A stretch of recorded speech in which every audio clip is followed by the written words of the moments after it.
maybe it's I don't think this person likes me, or I don't think that I'm going to fit in here. I don't think that I can do this. That's the anxiety speaking. When I have that intuition, it's a pretty certain thing. It's not a what if this, what if that. It's a hey, this is going to happen.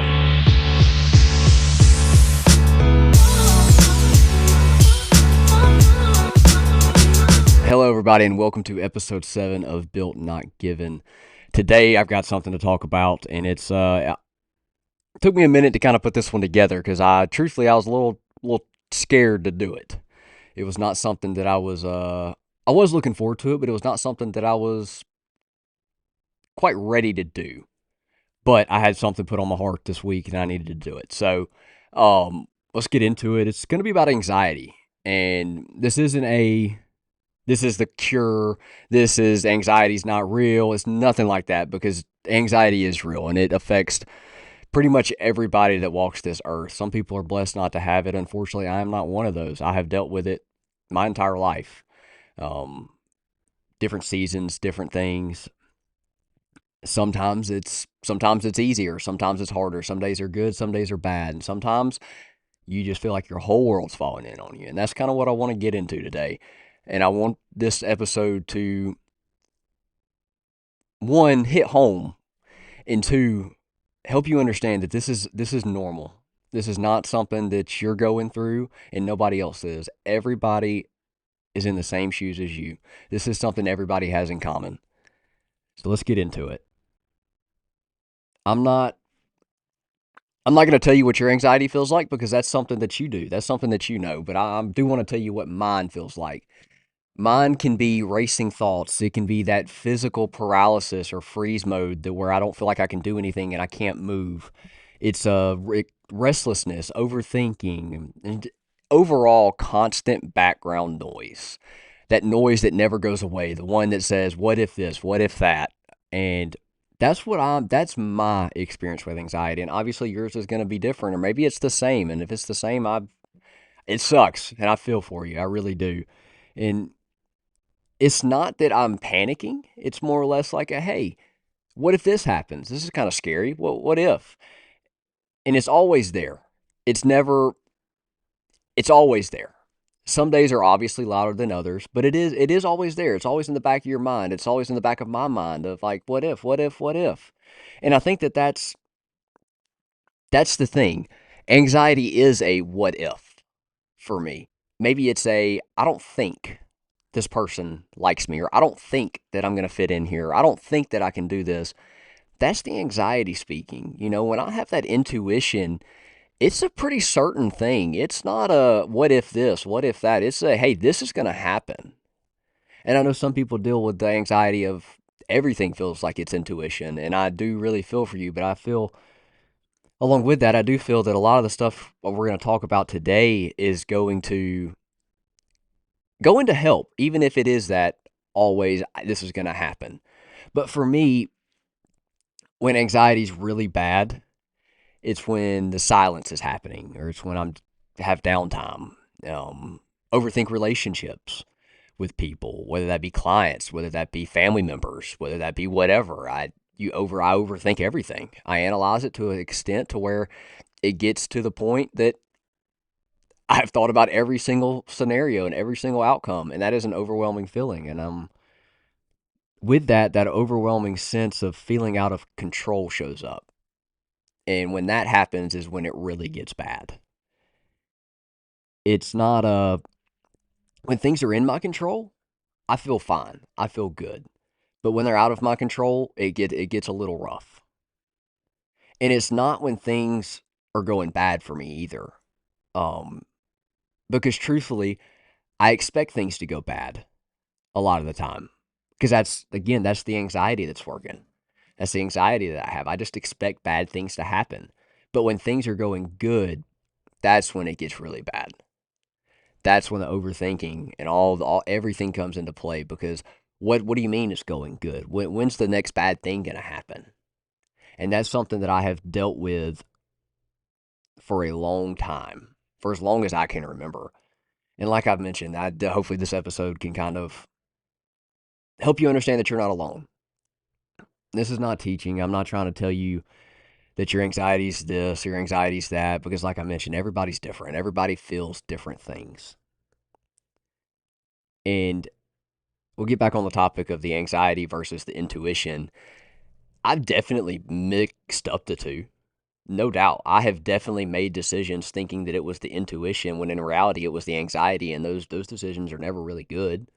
But I have come to the terms of usually when I ask myself, what if it's anxiety? Or if I'm asking myself, I think this is going to happen, then it's the anxiety.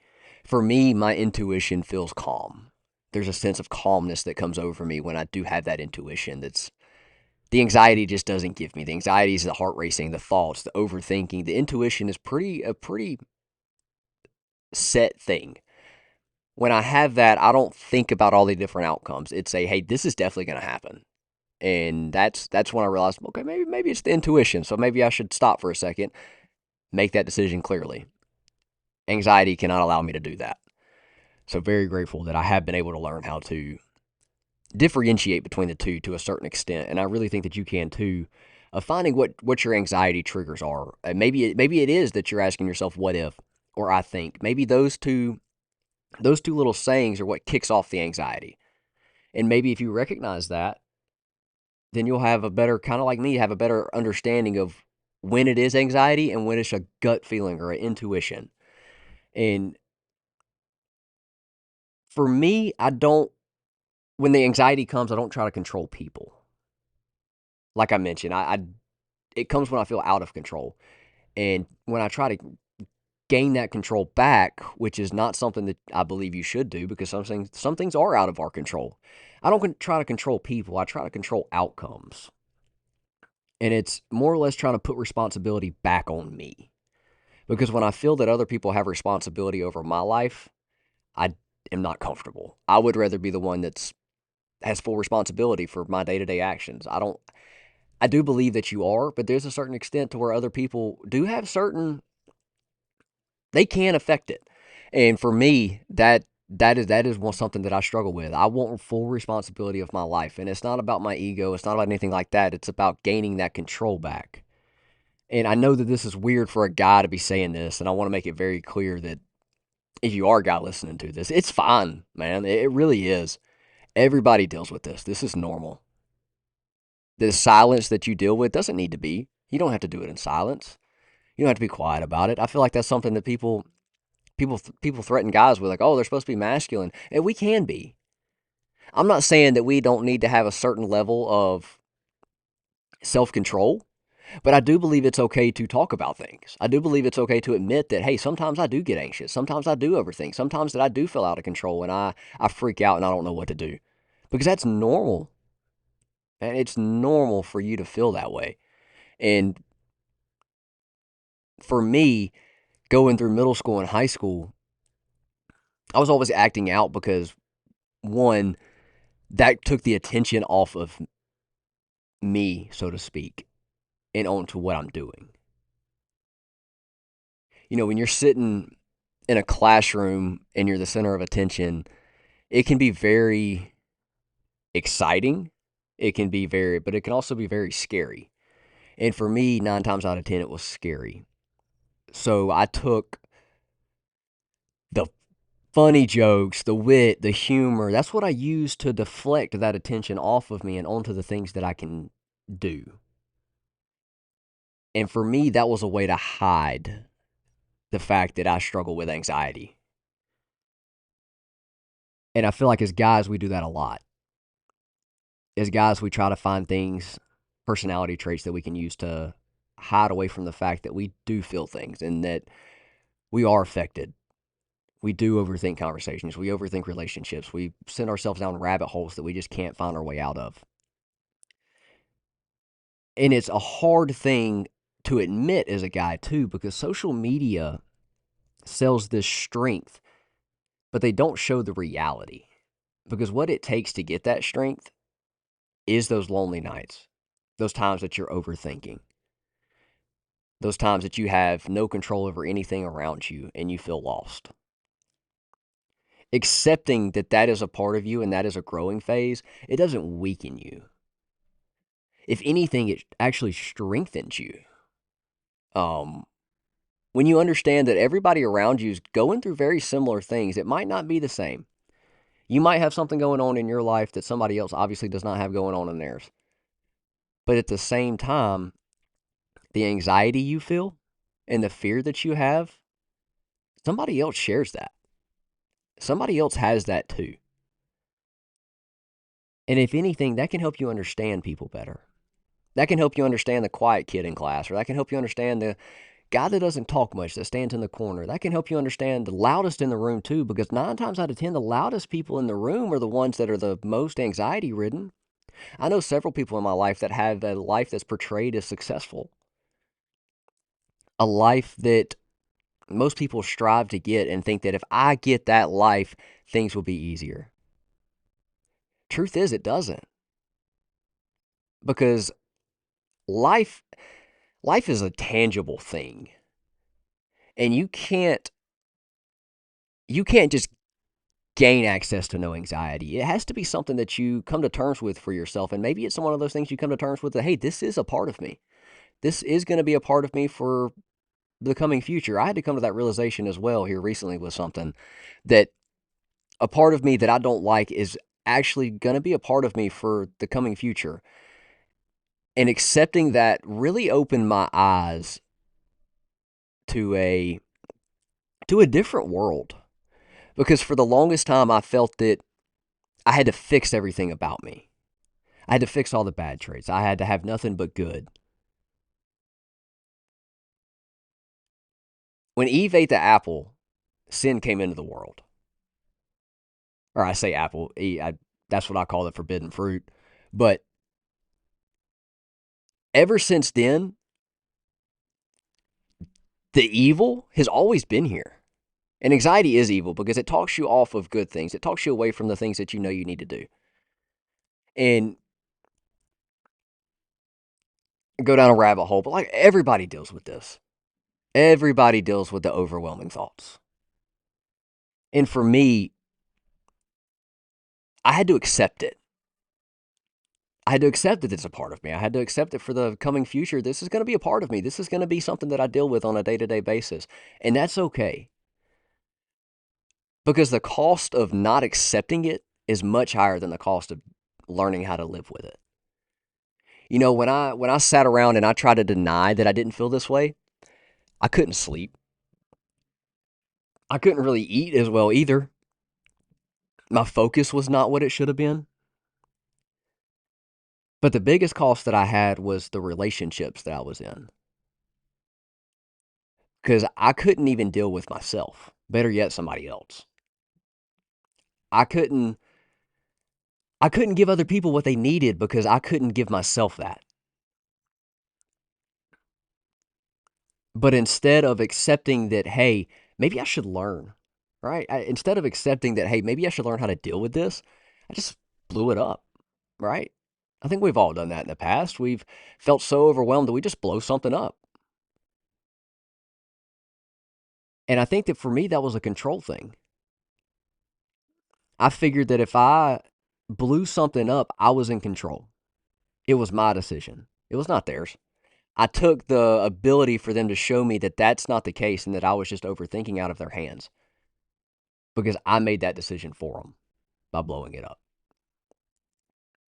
And that was the anxiety has costed me a lot.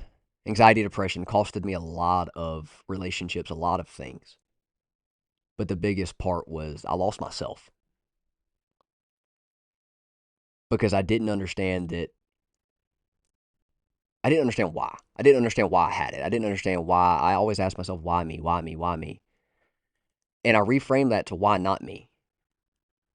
Because maybe if I learn how to deal with it, I can help somebody else deal with it. Kind of like this episode. Obviously, this is not like my usual one, fast paced motivation stuff. This is something that I do think that it does need to be said, though, because nobody talks about it in the way that I believe they should. In a way of understanding that, hey, it's a part of me. And and for the near future, it's not going away.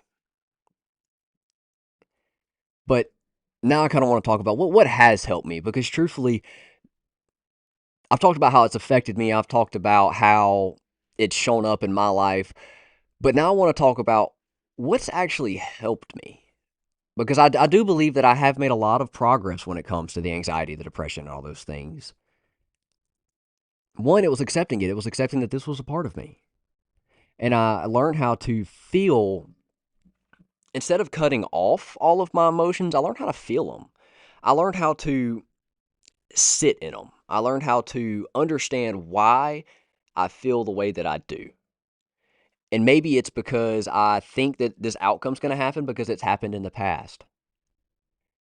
But everybody you come across is different. Everybody you talk to is different. Everybody is going to react to a situation in a different way. Some might be close to the same, but there's a little bitty thing in there that their brain didn't tick at, that their brain didn't attach to. So their reaction to your action is going to be different. And understanding that has helped me more than anything. Not everybody's going to hurt me. Not everybody's going to hurt you. Some people are genuine good people. Some people are in your life for a reason. And maybe they're in your life to hurt you. Maybe God has placed them in your life to teach you a lesson. Why not learn that lesson? Why not let it happen? Let it play out. Take the risk. Because at the end of the day, if we shut out every single possibility of a good outcome, all we're going to have is bad. We got to give ourselves a chance to let it play out. We got to give ourselves a chance to we just have to give it a chance to show you that not everything's bad. What I've learned too is that on days where I really am struggling with it and there's no, all of my usuals aren't really helping, I've learned that if I get up and move, go for a quick walk, go for a run, that has a tendency to calm my brain down. Derealization, dissociation, something I've dealt with forever as well. I was just speaking with somebody about that. I know it's a cliche saying to ground yourself, but it really is a great thing to learn what gets you back here, what gets you back into the present moment. Because anxiety can take you out of it. Anxiety can take you 10 years in the future. Learning how to bring yourself back to the here and the now is a key step that I believe you should take to learning how to live with it. And for me, I'm giving away one of my secrets here, but whenever I get hit with a dissociation mid-conversation and my brain goes a million and 10 different directions, I find something to focus on. And for me, I focus on people's eyebrows. I look at their eyebrows. I look at their unibrow, because it's crazy to think about, and I hope this doesn't bring you more anxiety, but everybody's got a couple hairs up there, and I like to count them.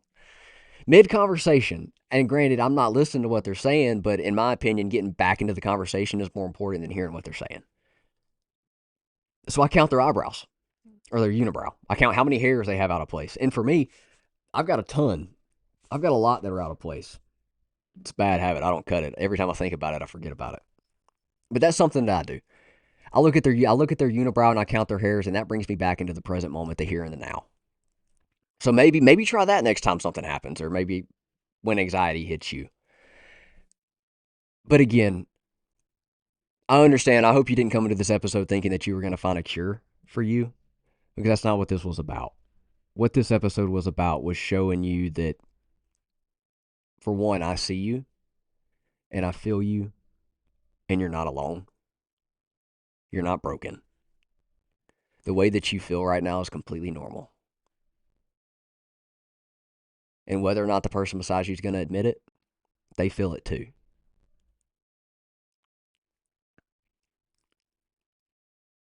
And when you're stuck in that tunnel of the overthinking, the racing thoughts,